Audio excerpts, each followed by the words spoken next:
You know that feeling? Like you're stuck in a rut, same commute, same emails, maybe living someone else's life. It's Yeah. something we hear about a lot. It really is that feeling of being trapped. Exactly. And that's where James was about 6 months back. Yeah. Just completely locked down by fear, the who am I to do this voice. And the classic what if I fail big ones. Huge. Yeah. He desperately wanted to change, start his own business, create something, feel alive. But actually leaving that steady job, it felt, well, impossible, paralyzing. Yeah, the stakes feel incredibly high in those moments. Then he bumps into this idea, manifestation. Yeah. And his first reaction, probably like a lot of people's, sort of eye roll. A bit woo-woo. Visualize your dreams and the universe just hands them over. Pretty much. Yeah. But he kept digging. And the stories he found weren't just about wishing. There was structure, ritual involved. So that's our mission here in this deep dive. Okay. Let's unpack the source material on James. Was his success, his turnaround, just, I don't know, magic, pure luck? Or was there a system, something repeatable that blended belief with, frankly, hard work? And let's be clear for you, the listener. When we talk about manifestation based on James's experience here, we're not diving deep into metaphysics. Okay. We're looking at it as a systematic approach involving, I'd say, 3 key things: really radical clarity, some psychological priming, and disciplined action. That's the focus. So extracting the practical toolkit, what did he actually do? Exactly. How did he align his energy, his focus, his effort into things you can actually measure, tasks you can tick off? Okay, so let's go back to the beginning of that shift for James. He's got this huge kind of fuzzy goal, Yeah. start a successful business. That's pretty vague. Vague goals, vague results, usually. So how did he sharpen that? Turn that big wish into something concrete, something he could, actually start working on the next day. Well, the sources point very clearly to clarity as the catalyst, and he built that clarity through a daily ritual, a non-negotiable one. Okay. 20 minutes every single morning. And the timing, this is crucial. It was before the phone, before the emails, before his old job, the world's noise could kind of seep into his headspace. Creating a protected space. Totally. That 20 minutes was purely for visualization, focused visualization. And it wasn't just like picturing himself on a beach with millions, right? The details seem important here. Oh, absolutely critical. Yeah. He wasn't just dreaming about the finish line, the big success. The sources show he drilled down, way down. Into what? Like the nitty-gritty? Exactly. The small, everyday moments that would make the dream feel real, tangible now. He'd imagine waking up, maybe in a small office he rented, the smell of coffee brewing there, Okay. seeing his actual products, maybe prototypes lined up, hearing the specific ping sound his phone would make for that first sale notification. Yeah, that's specific. Yeah. Shaking hands with certain types of clients he wanted to attract, even visualizing the actual emails he needed to write, the important ones. It grounded the whole thing, Yeah. made the abstract feel doable. So he's basically building this mental blueprint each morning. But, isn't that just kind of positive thinking, a feel-good exercise? Is there something more going on cognitively? That's where we connect it to the practical psychology. By intensely focusing on these very specific outcomes and the actions needed, those emails, the clients, the office vibe, James was, likely without even knowing the term initially, activating his reticular activating system, the RAS. Okay, the RAS, refresh us on that. Sure. Think of the RAS as your brain's filter, or like its spam filter. It decides what gets your attention and what gets ignored as background noise. Right. If you don't tell it what's important, everything is noise. By visualizing, say, a specific type of industry partner he needed, James was essentially programming his brain. He was telling his RAS, hey, this is important, scan for this. So he starts noticing things he wouldn't have before. Opportunities, connections. Precisely. He was training his attention, making his brain actively search for things relevant to his very specific visualized goals, things that were probably there all along but invisible to him before. Okay, that makes sense. And alongside the visualization, he was doing affirmations, writing them down. Yep, daily journaling, repetition was key. Simple, direct phrases, things like, I am capable of building a successful business, and opportunities flow to me effortlessly.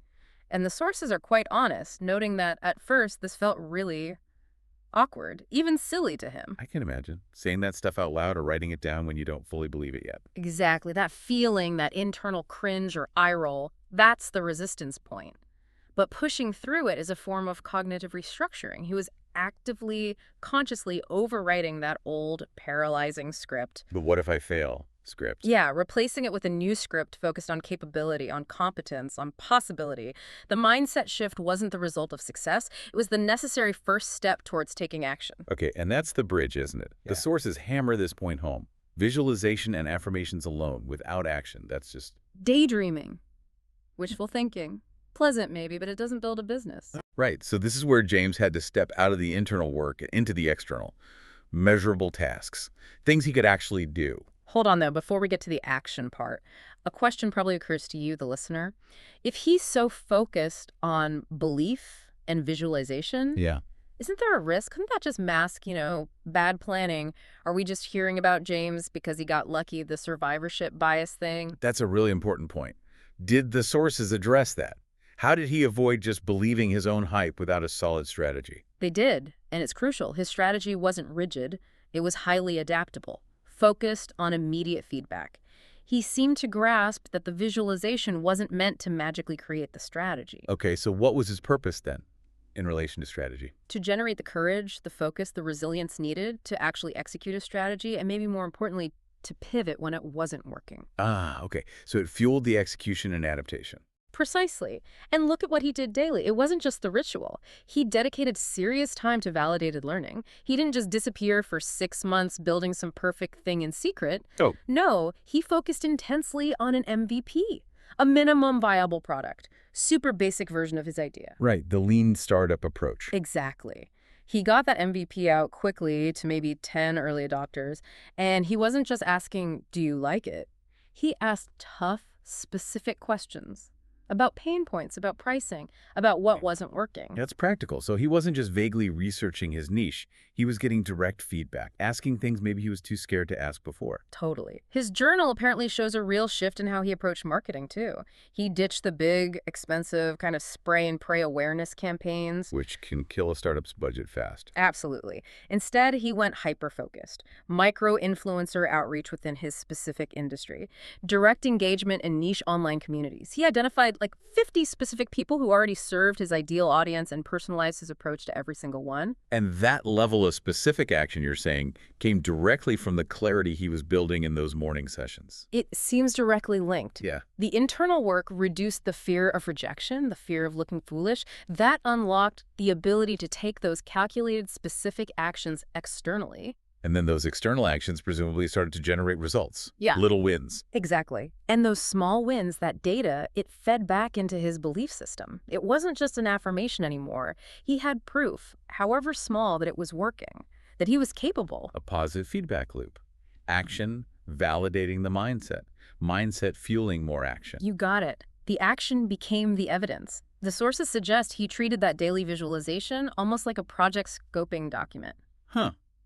Interesting analogy. It defined the target, the what's, and his daily tasks were the concrete steps on the plan, like items on a Gantt chart to get there. That validation loop must have been critical because looking at the timeline, this wasn't like flipping a switch. It wasn't instant success. Not at all. Let's walk through the 6 months. Month 1 had those small reinforcing victories we talked about. Like what? Well, he reached out to a mentor he really respected, and because his email was specific, professional, clear, reflecting that internal clarity work, the mentor actually replied. Gave him real solid advice. Okay, that's encouraging. Huge boost. And he connected with someone in an online forum, a potential collaborator, who shared an insight that totally shifted his product idea in a better direction. Little signs, but powerful fuel. But then comes month 3, and things get bumpy. The classic dip. Progress just felt incredibly slow. Doubt started creeping back in, that old voice. What happened specifically? He hit real challenges. A client he thought was a sure thing backed out last minute. A key supplier completely missed deadlines, putting his whole MVP rollout at risk. Real-world problems. Ouch. That's where a lot of people would probably give up, right? Retreat back to the safe job. Absolutely. This is often the make or break point. But the key takeaway from the sources is how James reacted. He didn't spiral. What did he do? He actually leaned harder into his morning routine. Went back to his journal, back to the visualization, back to the affirmations. Okay, but hang on. How does visualizing harder fix a supplier delay? Was he trying to manifest a faster shipping container? No, probably not. It wasn't about magically changing the external reality of the supplier. It was about changing his internal response to it. How so? That focused state, that clarity, it allowed him to assess the problem faster and, crucially, less emotionally. Instead of seeing it as, oh no, I'm failing, this is a disaster, he saw it as a systemic risk. A business problem, not a personal failure. Exactly. So instead of weeks of panic or blame, the sources suggest he analyzed it quickly. Okay, the supplier route is unreliable. He then decisively pivoted, found a domestic supplier maybe higher cost, but way more reliable. So the ritual gave him the mental space, the emotional distance to make a smart, strategic move under pressure. That seems to be the function. He trained his mind through that daily practice to look for solutions and opportunities, not just see roadblocks. The mental friction was lower, allowing for quicker, better decisions. That makes a lot more sense than manifesting containers. So he course corrected. He did. And that persistence, that resilience built through the ritual and tested by the setback, it really started to pay off. By month 6, things accelerated dramatically. The snowball effect. Totally. That client who stuck with him referred him to 2 more. That networking connection he made months back, the one that felt a bit awkward or forced at the time, suddenly blossomed into a key business partnership, bringing in needed resources. So the seeds he planted earlier, even the awkward ones, started sprouting. Exactly. The timeline notes it felt like the right ideas, the right people, the right resources just seemed to appear exactly when he needed them. And the outcome? 6 months on. He'd gone from paralyzed employee to launched business owner, signed clients, generating actual revenue that apparently exceeded what he initially even dared to visualize. Wow. Okay, so let's synthesize this for you, the listener. Looking at James's journey, the framework seems clear. It wasn't a magic wand. Not at all. It was discipline. A disciplined process. Yeah, and his big realization, the core takeaway really, was that the power wasn't just the wishing or the imagining, it was the potent combination. Combination of what? Belief, yes. But belief combined with that radical clarity from the ritual and then relentless, targeted, consistent action. It wasn't luck, it was alignment. Aligning energy, mindset, and actions toward one specific goal. You nailed it. Yeah. He paired the internal work, the mindset priming, with a solid, adaptable, data-informed strategy and just kept taking those steps. Yeah. Consistent, sometimes scary, but courageous steps forward. Every day. So what this means for you, listening right now, is that this system James used, it's essentially a framework, a way to direct your own focus, your own energy really powerfully. You can apply that same combo clarity, priming, action to pretty much any big goal, right? Yeah. Career change, a huge project, writing a book, getting fit, whatever. Absolutely. The principles are transferable. But the catch is, Yeah. you have to do the work. You have to be willing to feel maybe a bit awkward doing those affirmations or visualizations at first. And you have to take the action, even when it's uncomfortable or scary. Right. The dream that felt impossible for James became real because he pushed through the doubt, faced the awkwardness, and just kept putting one foot in front of the other, guided by that clear vision. Which brings us to a final thought, maybe something provocative for you to consider. Yeah. If manifestation, as we've explored it here through James's experience, is fundamentally about training your mind to see and then act on opportunities you used to ignore, Okay. what small, maybe just 20-minute daily ritual could you start right now? Something simple. Even if it feels a bit weird or silly initially, what ritual could you adopt to build that clarity, that belief, that focus for your most daunting goal? If James could leverage 6 months of that focused clarity into launching a whole business, what could that consistent 20 minutes start to unlock for you?